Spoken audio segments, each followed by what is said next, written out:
When you feel your value being tested, without anyone openly saying it. A meeting where someone talks over you. A conversation where your words are ignored. A situation where disrespect hides behind jokes, tone, or silence. Most people don't notice these moments until later. When the feeling lingers in the chest, and the mind replays the scene again and again. Stoicism teaches us that the problem is not the situation itself, but how quickly we surrender our inner authority. Respect is not begged for, demanded, or forced. It is communicated quietly through presence, restraint, and precise words. Before we talk about phrases, we must understand the posture behind them. A phrase spoken from fear carries fear. A phrase spoken from ego invites conflict. But a phrase spoken from calm self-respect carries weight. When a Stoic speaks, the words are not rushed. They are not emotional reactions. They are deliberate signals.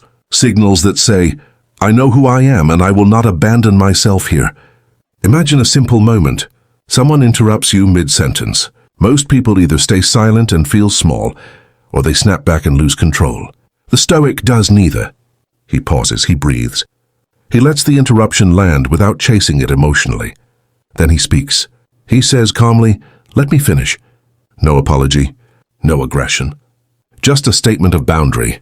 The power of this phrase is not in the words, it is in the stillness before them. In that brief pause, you reclaim the space that was taken. You do not explain yourself. You do not justify why your voice deserves to be heard. You simply continue as if it was always obvious. Someone might respond, oh, go ahead. You don't smile nervously. You don't rush. You finish your thought at your own pace. Stoicism teaches that when you rush to speak, you signal insecurity. When you slow down, the world adjusts to you. Another moment. Someone speaks to you with a tone that is slightly dismissive. Not loud, not openly rude. Just enough to test how much you tolerate. Most people tolerate too much and call it patience. But Stoicism draws a clear line between patience and self-betrayal. You look at them, not with anger, not with submission, but with clarity. You say, that tone doesn't work for me. Silence follows. This phrase commands respect because it doesn't attack the person. It addresses the behavior. It doesn't accuse. It doesn't escalate. It simply states a boundary as a fact. You are not asking them to change. You are informing them of the terms under which you engage. They may laugh nervously. They may say, I didn't mean it like that. You don't argue. You respond, I'm telling you how it landed. Stoicism teaches that you are responsible for your actions, not for managing other people's comfort, when you speak your truth calmly. Now imagine a different situation. Someone tries to pressure you into agreeing. Maybe it's at work. Maybe it's family. Maybe it's a friend who assumes access to your time and energy. They keep talking, stacking reasons, filling silence so you don't have space to think. The untrained mind feels guilty for pausing. The Stoic understands that silence is a tool. You let them finish.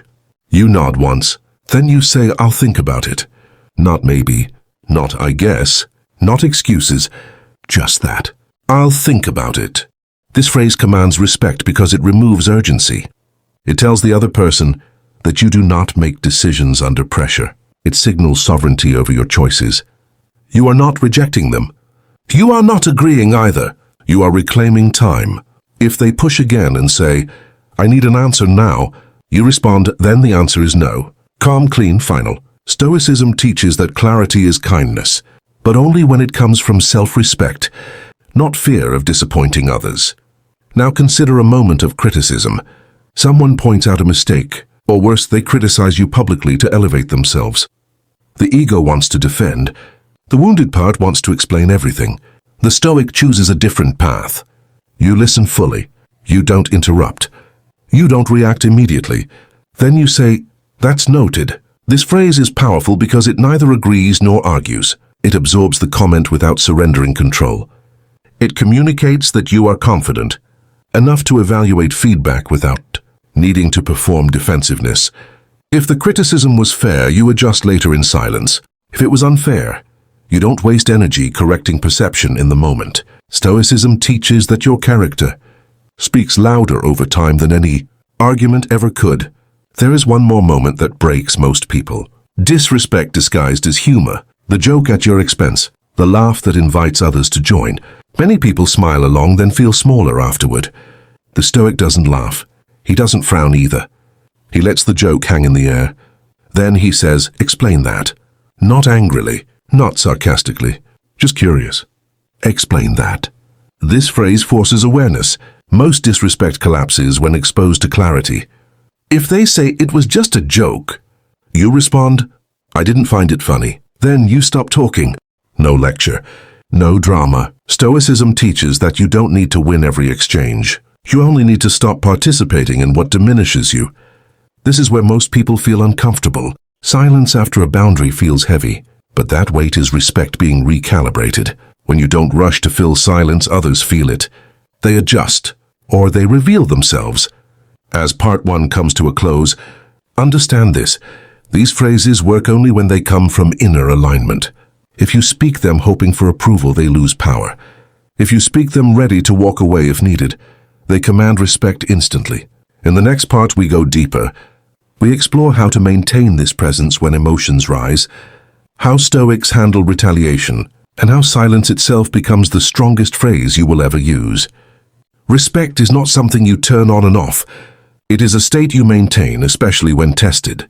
The real challenge begins after you speak these phrases, when someone reacts, when they push back, when they try to provoke emotion to regain control. This is where Stoicism separates performance from character. Imagine after you say, "Let me finish," someone responds with sarcasm. "Oh, sorry, didn't realize this was a speech." The ego wants to strike back. The Stoic stays grounded. You look at them and say, "I'm almost done." Same tone, same calm. No emotional shift. What you are communicating now is consistency. Stoicism teaches that people test boundaries to see if they hold under pressure. When your tone does not change, the test ends. Another situation. After you say, "That tone doesn't work for me," someone becomes defensive. You're too sensitive.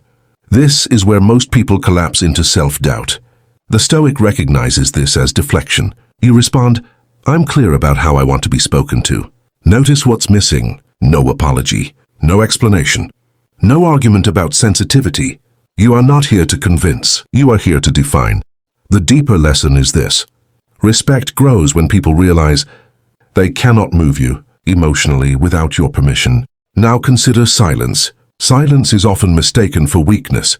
In Stoicism, silence is discipline. Someone baits you. Someone waits for a reaction. You give none. You maintain eye contact. You breathe slowly. You allow the discomfort to exist. Then you say nothing and leave. That exit is a phrase in itself. Stoicism teaches that walking away is not avoidance when it is done without fear. It is selection. You are choosing where your energy belongs. Let's talk about internal dialogue, because this is where respect is born. When you say these phrases externally but still feel small inside, the conflict leaks through. The Stoic works inward first. You remind yourself, "I do not need to be liked to be respected. I do not need to explain my boundaries. I do not need to react to every invitation to chaos." When these beliefs are stable, the phrases come out naturally. They don't feel rehearsed. They feel inevitable. Picture a final scene. Someone who once dismissed you now pauses before speaking. They measure their words, not because you intimidated them, but because you taught them how to treat you without teaching at all. That is Stoic power. Quiet, grounded, unshakable. The 5 phrases were never magic spells. They were reflections of an inner decision to stop abandoning yourself in small moments. If you carry that decision forward, you won't need to chase respect. It will meet you where you stand. And the most powerful phrase of all, the one that requires no words, is this: remaining calm when others expect you to break. That is Stoicism in action.